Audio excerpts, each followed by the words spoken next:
राजा सूर्य प्रताप अपने साहस, न्यायप्रियता और बुद्धिमत्ता के लिए दूर दूर तक प्रसिद्ध थे। एक बार शिकार के दौरान वह एक गहरे जंगल में भटक गए। जब वह थककर एक साधु की कुटिया पहुंचे तो साधु ने उन्हें भोजन और विश्राम दिया। राजा ने साधु से पूछा, महात्मन, यह राज्य इतना सुनसान क्यों है? साधु ने मुस्कुराते हुए कहा, यहाँ एक नगर है जहाँ चंद्रकला नामक एक अप्सराओं जैसी सुंदर स्त्री रहती है।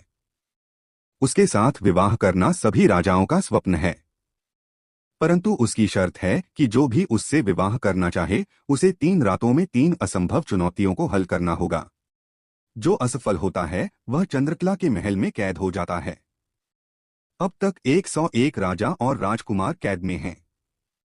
राजा सूर्य प्रताप ने चुनौती स्वीकारने का निश्चय किया और साधु का आशीर्वाद लेकर चंद्रकला के महल की ओर बढ़ चले।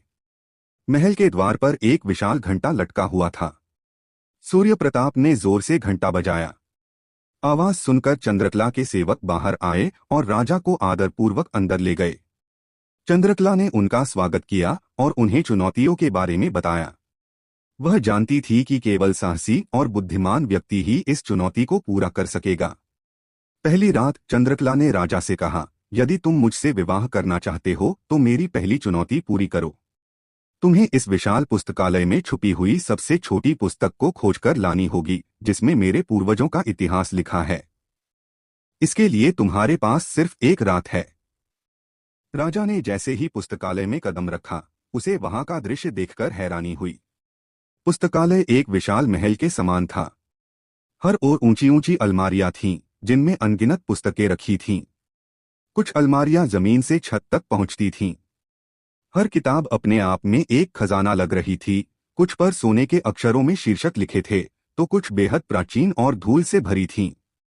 इस विशाल पुस्तकालय में सबसे छोटी पुस्तक ढूंढना किसी सुई को समुद्र में खोजने जैसा था। लेकिन राजा ने हार नहीं मानी। राजा जानते थे कि अगर वे बिना सोचे समझे हर किताब को खोजने लगेंगे तो एक रात में यह असंभव होगा। इसलिए उन्होंने एक योजना बनाई। राजा ने सबसे पहले यह सोचा कि चंद्रकला ने यह चुनौती क्यों दी होगी। उन्होंने निष्कर्ष निकाला कि सबसे छोटी पुस्तक को सबसे अनदेखी जगह पर छुपाया गया होगा, क्योंकि छोटी चीजें अक्सर बड़ी चीजों के बीच छुप जाती हैं। राजा ने पुस्तकालय का निरीक्षण किया और देखा कि किताबें आकार और विषयों के अनुसार रखी गई थीं। सबसे बड़ी किताबें एक कोने में थीं। मध्य आकार की किताबें बीच की अलमारियों में थीं। छोटी किताबें सबसे नीचे रखी गई थीं। उन्होंने यह समझ लिया कि उन्हें सबसे नीचे और किनारों की किताबों पर ध्यान देना होगा।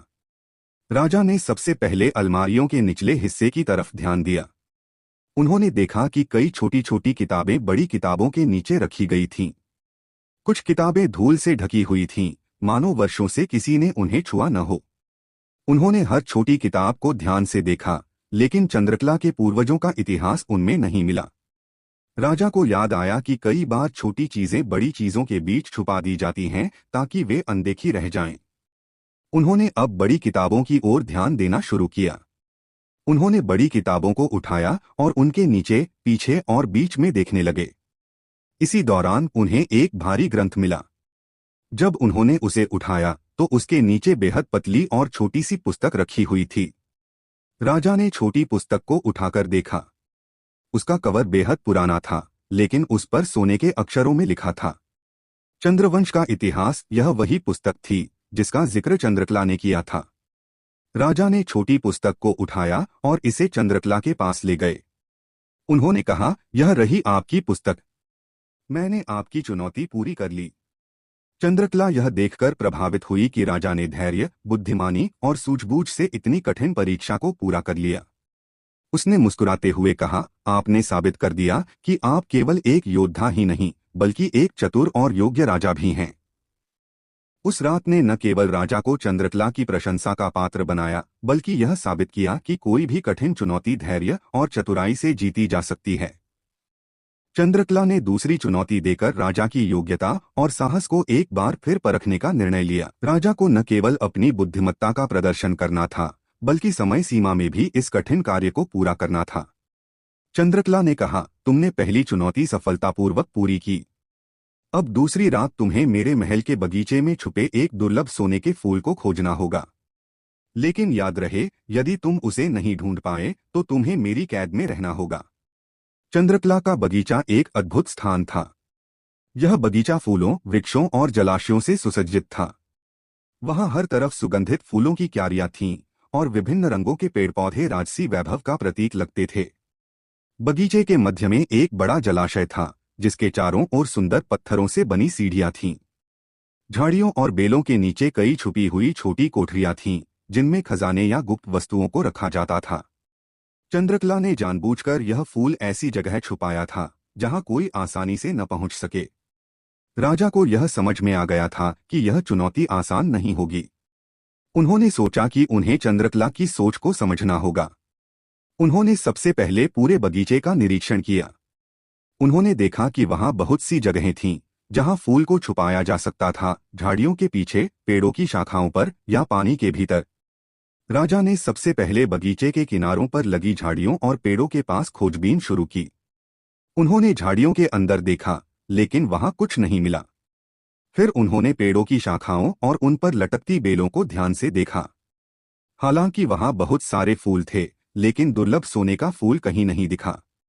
जब राजा ने बगीचे का निरीक्षण किया तो उनकी नजर जलाशय पर पड़ी। जलाशय के पानी की सतह पर हल्की हलचल हो रही थी, मानो पानी के नीचे कुछ छुपा हो। उन्होंने सोचा कि चंद्रकला ने इस चुनौती को कठिन बनाने के लिए फूल को ऐसी जगह छुपाया होगा जहां आसानी से पहुंचना संभव न हो। राजा ने जलाशय के चारों ओर घूमना शुरू किया और उसके तल पर ध्यान से देखने लगे। जलाशय की तलहटी में उन्होंने कुछ असामान्य देखा। जलाशय के बीचों बीच पत्थरों से बनी एक छोटी कोठरी का दरवाजा नजर आया। वह दरवाजा सामान्य नजर नहीं आ रहा था। उस पर जलीय काई जमी हुई थी, जिससे यह साफ हो गया कि उसे लंबे समय से नहीं खोला गया।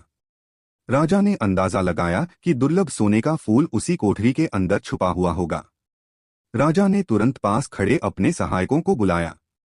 उन्होंने आदेश दिया कि जलाशय का पानी निकाला जाए। उनके पास बगीचे में पानी निकालने के लिए लगे बांस के पाइप थे, जिनसे जलाशय को धीरे धीरे खाली करना शुरू किया गया। जैसे जैसे जलाशय का पानी कम हुआ, पत्थरों की कोठरी का दरवाजा पूरी तरह दिखाई देने लगा। राजा ने कोठरी का दरवाजा खोलने की कोशिश की, लेकिन वह जाम था। उन्होंने अपनी तलवार का इस्तेमाल कर दरवाजे को खोला। दरवाजा खुलते ही राजा ने देखा कि कोठरी के भीतर एक सोने का चमकता हुआ फूल रखा हुआ था। यह फूल बेहद अनोखा था। उसकी पंखुड़ियां वास्तविक फूल जैसी थीं, लेकिन सोने की बनी थीं। फूल के चारों ओर रोशनी की आभा फैली हुई थी, जो इसे और भी विशेष बना रही थी। राजा ने दुर्लभ फूल को कोठरी से निकाला और चंद्रकला के पास पहुंचे। उन्होंने फूल को चंद्रकला के हाथों में देते हुए कहा, यह रहा आपका सोने का फूल। मैंने आपकी दूसरी चुनौती भी पूरी कर ली। चंद्रकला ने मुस्कुराते हुए कहा, आपकी चतुराई और साहस ने मुझे एक बार फिर प्रभावित किया है। आप वास्तव में योग्य हैं। राजा की इस सफलता ने न केवल उनकी बुद्धिमत्ता को साबित किया, बल्कि यह भी दिखाया कि वे हर परिस्थिति में अपनी धैर्य और चतुराई से जीत सकते हैं। अब अंतिम रात की चुनौती आई। चंद्रकला ने कहा, यह मेरी सबसे कठिन चुनौती है। तुम्हें उस मूक पक्षी से बुलवाना होगा जो मेरे खजाने की चाबी की रक्षा करता है। यदि वह बोल पड़े तो तुम विजेता बनोगे। राजा सूर्य प्रताप ने पक्षी के सामने जाकर अपनी बुद्धिमत्ता का प्रदर्शन करते हुए एक रोचक कहानी सुनाई। राजा जयवर्धन के 3 पुत्र थे, वीरेंद्र, उदय और सोमेश। तीनों शक्तिशाली, बुद्धिमान और योग्य थे। राजा असमंजस में था कि उत्तराधिकारी किसे बनाए। एक दिन राजा ने उन्हें एक कठिन परीक्षा देने का निश्चय किया। उसने तीनों को बुलाकर कहा, तुम तीनों को 1 वर्ष में ऐसा कार्य करके आना होगा जिससे सिद्ध हो कि तुम राज्य संभालने योग्य हो। तीनों अपनी अपनी यात्रा पर निकल पड़े। वीरेंद्र युद्धकला में निपुण था। उसने एक शक्तिशाली पड़ोसी राज्य को पराजित किया और ढेर सारा धन लाया। उदय न्यायप्रिय था। उसने एक जंगल में जाकर वहां के लोगों को शांति से रहने का मार्ग दिखाया और एक छोटा सा नगर बसाया। सोमेश सबसे बुद्धिमान था। वह एक संत के पास गया और उनसे गूढ़ ज्ञान प्राप्त किया। जब तीनों लौटे तो राजा ने उनकी उपलब्धियां सुनी। वह सोच में पड़ गया कि किसे उत्तराधिकारी बनाए। अब तुम बताओ, राजा जयवर्धन को किस पुत्र को राजा बनाना चाहिए था? परंतु तोते ने कुछ नहीं कहा तो राजा ने कहा कि मुझे लगता है कि उसे वीरेंद्र को ही अपना उत्तराधिकारी बनाना चाहिए, क्योंकि युद्ध और समृद्धि ही राजा का धर्म है। पक्षी, जो मंत्रमुग्ध होकर सुन रहा था, यह सुनकर उसे रहा नहीं गया। आखिरकार पक्षी बोला, आपका न्याय गलत है। सच्चा राजा वही होता है जो ज्ञान को प्राथमिकता दे, क्योंकि युद्ध और समृद्धि क्षणिक है, जबकि ज्ञान हमेशा के लिए होता है। बोलते समय पक्षी के मुंह से चाबी गिर गई। राजा ने चाबी उठाई और बोले, तुमने सत्य कहा। और रानी चंद्रकला की ओर देखा। रानी ने उनके चालाकी की समझ ली और बोली कि तुमने मेरी सभी चुनौतियां पूरी की हैं, मैं तुमसे विवाह करने के लिए तैयार हूं।